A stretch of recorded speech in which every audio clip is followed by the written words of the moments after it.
नमस्कार, मैं पंडित संजय घिल्डियाल शास्त्री स्वागत करता हूं आपका एक और नई वीडियो में। आज की वीडियो में आपको कुछ आपके ही प्रश्नों की जवाब देने की कोशिश करते हैं। वैदिक जानकारी के अभाव में, शास्त्रों की जानकारी के अभाव में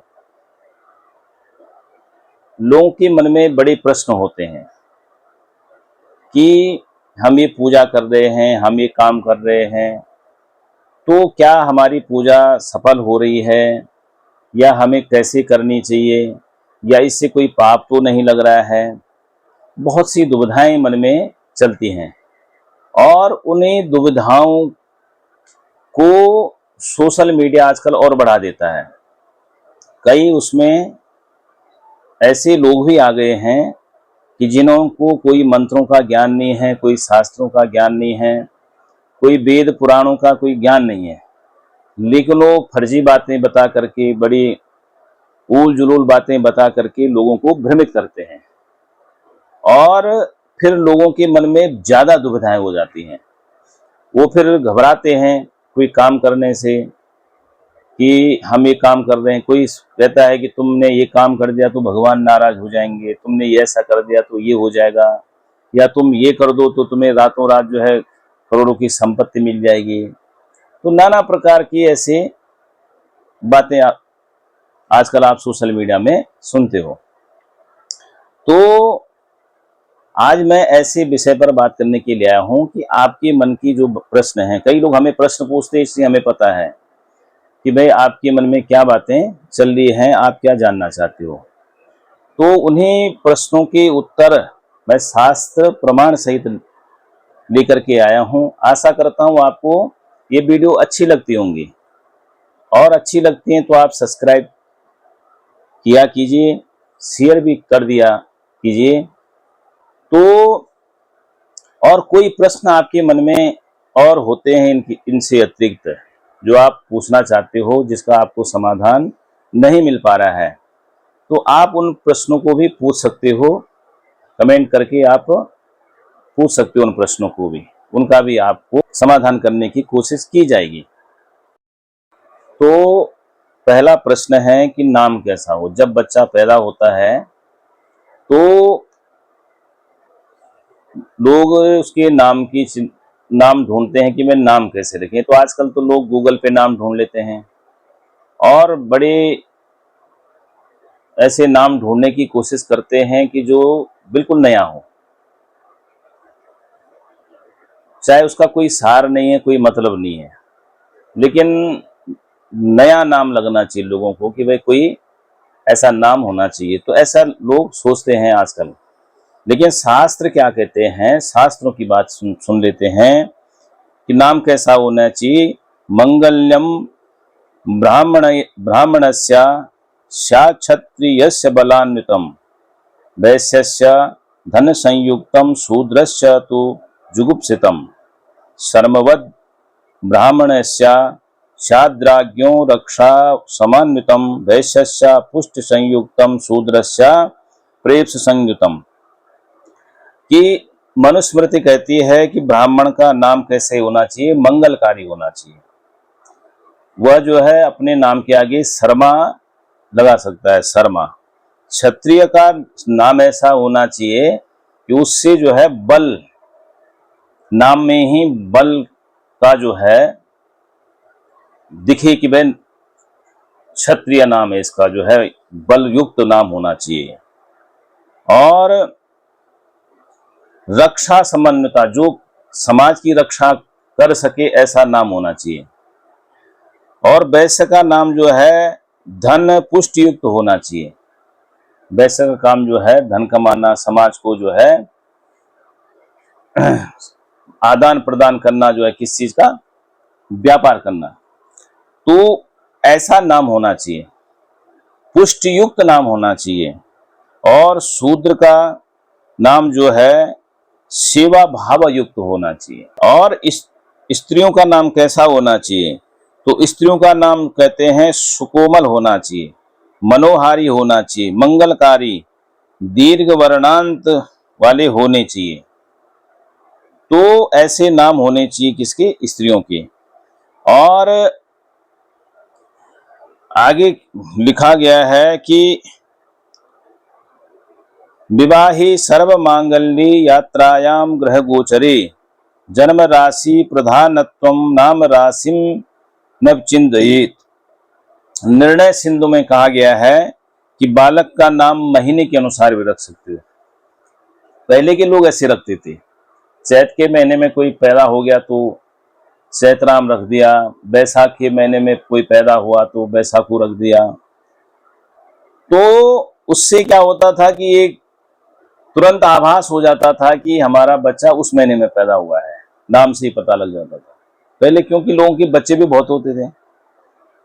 तो निर्णय सिंधु में कहा गया है कि महीने के नाम के अनुसार भी तुम अपने बच्चे का नाम रख सकते हो, गुरु के नाम पर भी रख सकते हो, एवं अपने कुल देवता के, जो आपके कुल देवता हैं उसके आधार पर भी रख सकते हैं। देव मंदिर के, और इस प्रकार से देव मंदिर के नाम पर भी रख सकते हैं। और शास्त्रकारों ने कहा गया है कि माता पिता जो है, बालक का जो मूल नाम है जो आपकी जन्म पत्री में लिखा गया है उसको गुप्त ही रखना चाहिए, और बोलता हुआ नाम एक अलग होना चाहिए। लेकिन वो भी जो है कोई जो है उसका सार होना चाहिए, उसका कोई मतलब होना चाहिए, ऐसा नाम रखना चाहिए। तो ये पहला प्रश्न है। तो ये पहले प्रश्न का उत्तर हो गया। अब दूसरा प्रश्न आया है कि अगरबत्ती घर में जलानी चाहिए या नहीं। अगरबत्ती घर में क्या, मंदिर में भी नहीं जलानी चाहिए, क्योंकि अगरबत्ती आजकल जो बन रही है वो बांस की लकड़ी की बनती है। अगरबत्ती जो मूल पहले होता था, जो बनती थी, तो उसमें अगर की लकड़ी लगती थी। अगर की लकड़ी लगने के कारण ही उसका नाम अगरबत्ती पड़ा। लेकिन अगर की लकड़ी जो है लाखों रुपए किलो हो गई है, तो बहुत महंगी लकड़ी है, वो उसको सेंट बनाने में, इत्र बनाने में काम में लिया जाता है। तो अब जो है उसकी जगह जो कंपनियां हैं वो बांस की लकड़ी लगाते हैं। तो बांस को जलाना निषेध माना गया है शास्त्रों में कि बांस को नहीं जलाना चाहिए। तो इसीलिए अगर बत्ती जो है आप घर, मंदिर, कहीं पर भी मत जलाइए। तो ये है दूसरे प्रश्न का उत्तर। अब तीसरा प्रश्न है कि जो हम लोग धन कमाते हैं, पैसा कमा रहे हैं, उसको कितने भागों में बांटना चाहिए, कैसे विभक्त करना चाहिए, शास्त्रों की क्या आज्ञा है, ताकि उस पैसे से घर में सुख शांति बनी रहे, घर में कलेशबाजी न हो, रोग शोक कम से कम जीवन में आए। तो ऐसा कैसे शास्त्रों में बताया गया है कि कैसे उसका अलग अलग विभाग करना, अलग अलग उसको विभक्त करना चाहिए, उसका बंटवारा करना चाहिए, किस किस चीज में। तो आया है कि धर्माया यशशीर्थाया कामाया स्वजनाय च पंचधा विभजन वित्त मिहापुत मूत्रम न मोदते। कि सबसे पहले जो है धर्म के लिए, आपने कोई धर्म कार्य करना है तो उसके लिए जो है सबसे पहले उस पैसे का हिस्सा निकलना चाहिए धर्म के लिए। कहते हैं जब हम जो भी जितना भी कमाते हैं तो उसका जो दशांश है, 10% है, धर्म कार्यों के लिए निकलना चाहिए। 10%, 100 रुपये कमा रहे हो तो 10 रुपये जो है धर्म कार्यों के लिए अलग रखने चाहिए। तो पहला भाग जो है धर्म के लिए, दूसरा भाग यश के लिए, आपकी कीर्ति, आपका सम्मान कैसे बढ़े उसके लिए दूसरा भाग होना चाहिए। और तीसरा भाग है अर्थ, यानी आप व्यापार कैसे बढ़ाओगे, या आजीविका चलाने के लिए, घर के खर्चे आदि जो भी हैं आपके हैं उनको पूरा करने के लिए, आपने घर में राशन पानी अत्तम शतम कपड़े लत्ते जो भी लाना है उसके लिए जो है तीसरा भाग। और चौथा भाग है काम के लिए, यानी जीवन में जो आगे कुछ चीज ऐसे जोड़नी है। एक तो दैनिक उपयोगी चीजें हैं और एक चीजें ऐसी होती हैं कि आपने आगे कैसे जोड़ना है, कोई जमीन जायदाद उसके लिए। और पांचवा है स्वजनों के लिए, अपने परिवार के लिए, आप अपने बच्चे के लिए, अपनी बेटी के विवाह के लिए पहले से जोड़ना प्रारंभ कर रहे हैं, या अपने बेटे बच्चों की पढ़ाई के लिए पहले से ही आप रखना प्रारंभ कर रहे हैं। तो ये 5 भाग हो जाने चाहिए। जो आप कमा रहे हो, आपकी प्रतिदिन की जो कमाई है या साल भर की या महीने की जो कमाई है, तो उसके 5 भाग होने चाहिए कि धर्माया यशतीर्थाया कामाया स्वजनाय च। धर्म यश अर्थ काम और स्वजन के लिए। तो ये तीसरे प्रश्न का आपको उत्तर मिल गया। चौथा प्रश्न है कि दान क्या सबको करना चाहिए या बहुत जरूरी है दान करना, कितना दान करना चाहिए, किस किस को करना चाहिए। तो उसके बारे में आया है शास्त्रों में कि न तद्दानम प्रशंसन्ति येन वृत्तिर विपद्यते दानम यज्ञ तपः कार्यम लोकी वृत्ति मनो मतो यतः। जो मनुष्य अत्यंत निर्धन है, गरीब है, अनावश्यक पैसा खर्च नहीं कर सकता, अत्यंत कठिनाई पूर्वक जो है बड़ी मुश्किल से अपने जीवन को चला रहा है, अपने बच्चों का पालन पोषण कर रहा है, ऐसे लोगों के लिए दान करने का कोई विधान नहीं है। जिसकी खुद की जो है जीविका बड़ी मुश्किल से चल रही है, वो क्या दान करे। तो उसके लिए तो यही है कि अपनी जीविका को बढ़ाए, अपने ऐसे साधन बनाए कि जिससे उसका जीवन बढ़िया तरीके से चले, और तब वो जो है दान करे। लेकिन जब तक उसके पास जीविका का बहुत बड़ा कोई साधन नहीं है, धनोपार्जन का कोई बहुत बड़ा साधन नहीं है, तो तब तक उसको जो है कोई दान नहीं करना चाहिए। क्योंकि बच्चे यदि भूखे हैं, परिवार भूखा है और वो दान कर रहा है, तो वो दान जो है शास्त्रों में निषेध बताया गया है ऐसा दान। माता पिता जो है वृद्ध हैं, यदि वो उनका पेट नहीं भर रहा है और वो दान कर रहा है तो उसका भी निषेध है। शक्ता परजने दाता स्वजने दुख जीवनी मध्वा पातु विशास्वाद सधर्म प्रतिरूपकः। जो धनी व्यक्ति जो है अपने स्वजन परिवार के लोगों को दुख पूर्वक जीवित रहने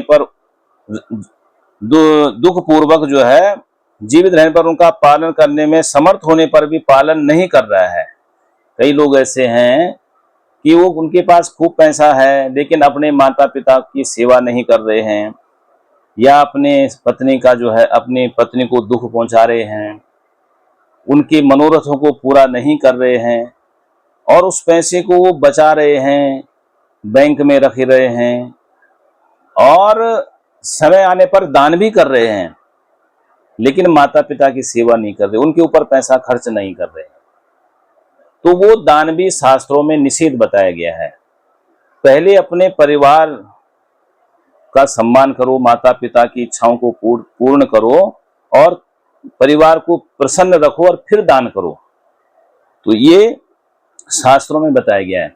अब दान किसको करना चाहिए, किसे दान देना चाहिए, तो इसके बारे में मैंने एक वीडियो पहले डाल रखी है।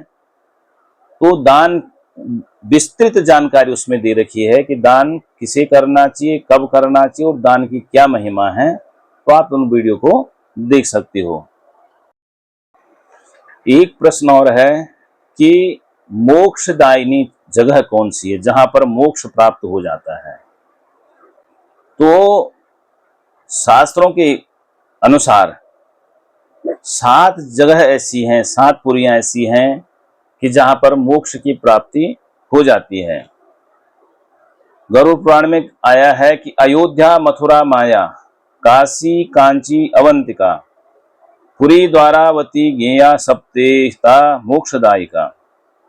कि अयोध्या मथुरा, माया यानी हरिद्वार, काशी, कांची, अवंतिका, द्वारावती, ये 7 पुरियां हैं जहां पर मोक्ष की प्राप्ति हो जाती है। तो ये आपकी प्रश्न का जवाब। तो अन्य जानकारी, अन्य प्रश्नों के उत्तर आपको आगे आने वाली वीडियो में दी जाएंगे। आपके जीवन में भी कोई ऐसी दुविधा है, ऐसे प्रश्न हैं कि जिनका आपको जो है अभी तक उत्तर नहीं मिला है, वेदों से, शास्त्रों से संबंधित है, तो आप जो है उस प्रश्न को हमसे पूछ सकते हैं। आपके प्रश्नों का उत्तर देने की हम पूरी कोशिश करेंगे। उम्मीद है आपको वीडियो अच्छी लग रही है। जय श्री राम।